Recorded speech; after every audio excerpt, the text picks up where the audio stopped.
Dans la stratégie du chaos des Iraniens, semer le plus possible le chaos et augmenter le coût de la guerre pour les États-Unis, Israël, tout l'Occident, ça passe par le détroit d'Ormuz. On parle désormais de bataille navale quand on parle de ce détroit. C'est peut-être l'arme principale de Téhéran. Mais allons plus loin avec vous, Thomas Schnell. Expliquez-nous les enjeux, le détroit d'Ormuz. Que s'y passe-t-il? Eh bien, depuis samedi, l'Arabie Saoudite, le Qatar, Bahreïn, le Koweït et les Émirats Arabes Unis ne peuvent plus écouler une seule goutte de pétrole par voie maritime, puisque les gardiens de la révolution menacent tout bateau qui passerait par ce mince corridor qui fait dans sa portion congrue à peine 33 km de long, un mouchoir de poche, mais un grain de sable dans l'économie mondiale. Il faut bien comprendre ce que représente le détroit d'Ormuz. C'est 20% du pétrole qui est exporté dans le monde, 20% du gaz naturel liquéfié, majoritairement en direction de l'Asie. Et en termes d'importation, eh bien toutes les marchandises qui arrivent au port de Dubaï, le 10e port mondial, rappelons-le, qui sert de plaque tournante pour la redistribution de marchandises dans une dizaine de pays de la région.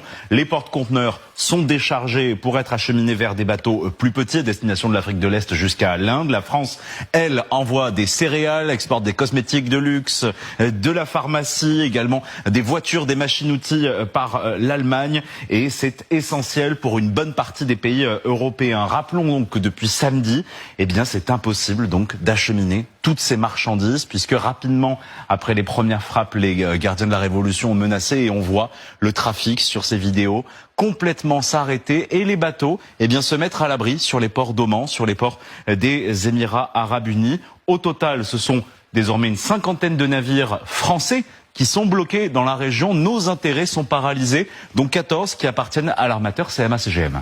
Merci beaucoup Thomas Schnell. Alors je vous le disais, on lit, et je lisais dans le Figaro par exemple ces dernières heures, qu'il s'agirait désormais de bataille navale. La marine c'est aussi votre sujet, colonel. On peut parler de bataille navale dont les Iraniens détiendraient actuellement la clé potentiellement? Non, on n'y est pas encore. La bataille navale c'est le bateau qui se bat l'un contre l'autre. Pour l'instant, les Iraniens ont émis l'hypothèse selon laquelle ils pourraient y tirer systématiquement sur tous les bâtiments civils ou militaires qui passeraient le détroit d'Ormuz. 33 km, ça veut dire qu'en fait tous les missiles, tous les drones et tous les drones iraniens sont capables de toucher les bateaux. Le problème d'Ormuz, c'est la veine jugulaire du monde. Et si on comprend ça, on comprend à quel point c'est important, à quel point il va se passer quelque chose. On voit que les Français ont dit hier au passage qu'ils allaient participer au contrôle d'Ormuz. Pourquoi c'est facile? Pourquoi il faut y aller?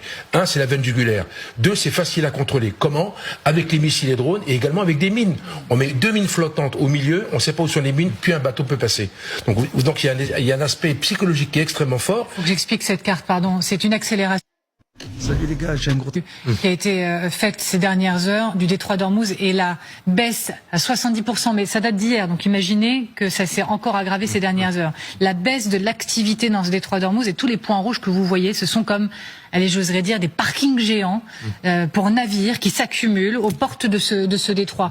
La seule menace d'une prise de contrôle par les Iraniens sème le chaos et avec une immense efficacité désormais. Mais comme a dit le colonel, en fait, c'est à la fois important pour les pays du Golfe Persique de sortir leurs hydrocarbures et en même temps, nous avons tous les pays de la région qui sont dépendants pour se nourrir des importations du reste du monde. Et donc, en fait, le Golfe Persique, c'est un petit espace maritime mondial, 1% de l'océan mondial, mais c'est les grandes réserves prouvées de pétrole et de gaz et en même temps dans une région qui n'a pas d'eau et qui n'a pas de nourriture et qui, pour se nourrir au quotidien, a besoin que ce trafic commercial fonctionne.